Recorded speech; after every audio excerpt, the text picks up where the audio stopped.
You know, so again, these questions can be really difficult, and we all have subtly different ideas when we talk about gay people of what we're talking about. And if you go to gender identity, it's even that much more challenging because, and the biggest challenge with there's two big challenges with gender identity. One of which is when you talk to transgender, it's really difficult even for them to explain to you clearly what that term means, because there's a wide variety from any kind of gender variance all the way through to the kind of old school idea of a transsexual, and it's really hard to come up with a question that encompasses all those issues. The biggest problem with the transgender question is that if you think that heterosexuals don't understand questions about sexual orientation, the vast majority of the population doesn't understand the idea that you can be something other than a man or a woman, and that you can be somehow different than the sex you were born with, or however you define that. And you get really worried when the large group doesn't understand that, because then they could answer the question incorrectly, and then you get what's called a false positive. You get all these people in this group that aren't really there, they just didn't understand the question. So, sorry, that was probably longer than I wanted. Did any of the other speakers want to add to that? Yeah, well, I mean, we just started changing our sexual orientation questions and splitting it out to add gender orientation just about a year ago. And it was really in an effort to better start developing some marketing baselines for the transgender and intersex communities, because they've, in almost any data, they've been ignored. So. And how is it working? It's building. It's challenging. It's a really difficult issue. I was in Chicago at a transgender conference last month, and it was very, very interesting just looking around the room of I think 500 attendees and how differently you could see how many different identities there were among those people, and the way they thought of their gender identity that way was unique, and that even in that room, which they all had something in common, and they were attending a small regional conference. And but it's really hard to get at what's the thing in common, because that's really what you want to get at in the question, and that's challenging. I would echo all these issues and challenges that were just said, and we've grappled with trying to operationalize definitions. It's very, very difficult. And when you have to come to some decision, not everybody's going to be happy, and not everybody's going to be captured by what you're looking at. I'd say an added complexity when you're trying to make public health policy is you also have to fund programs that purport to reach different parts of these communities and different definitions, and that also isn't clear. So even you can make your policies that you're trying to reach a certain definition or group, the community response or who's serving that group is not necessarily knowing either. So it's very, very complicated on all levels, and in transgendered, it's even opened up even more complexities than we are used to dealing with. Can you just touch on, I think you mentioned earlier the difficulty of finding, you have no more about the male to female transgender community than the female to male transgender community. Can you discuss that a little bit, why it's more complicated? Well, I mean, it's not to our credit that we don't have information on female to male. It may be a group that has gone under our radar as being important to separately address. We do have, I mean, but this was the case 10 years ago for male to female transgenders as well. The issue of HIV infection was brought to them, to the health department, saying, you're missing us, you're not counting us. Where on your form does it even, are we going to be counted? We had to pay attention. And again, not to our credit, we may be going through the same process again 10 years later. So yeah, it's a gap. It's a gap in our data. I mean, I find that markets that are maybe a little bit smaller in numbers, like transgender and intersex groups, it's taking us longer to understand those groups and to get there from the marketing standpoint.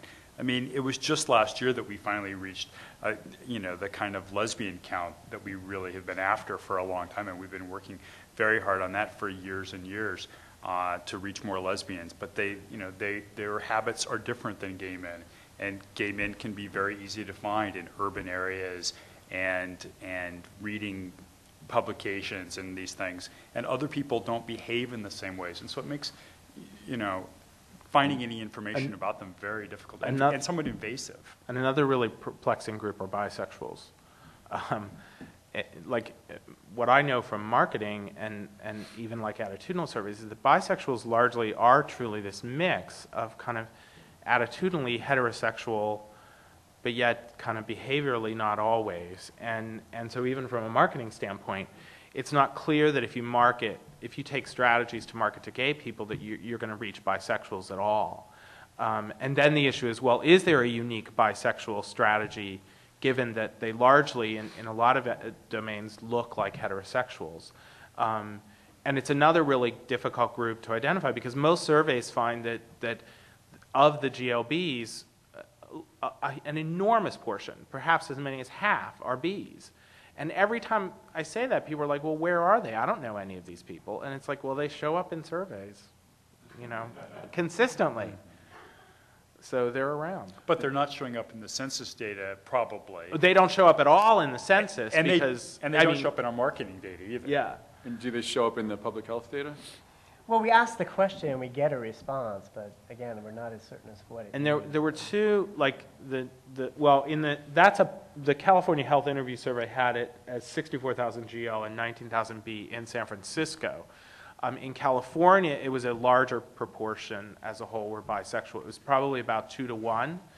And then, but nationally, 2 different independent surveys that I've seen have shown it close, and very recently at least, have shown it closer to half of GLBs are bisexual.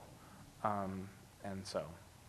So we're going to take questions from the audience now. My biggest fear was that we wouldn't have questions, and I don't think I'm going to get to them all. So, but the first question is,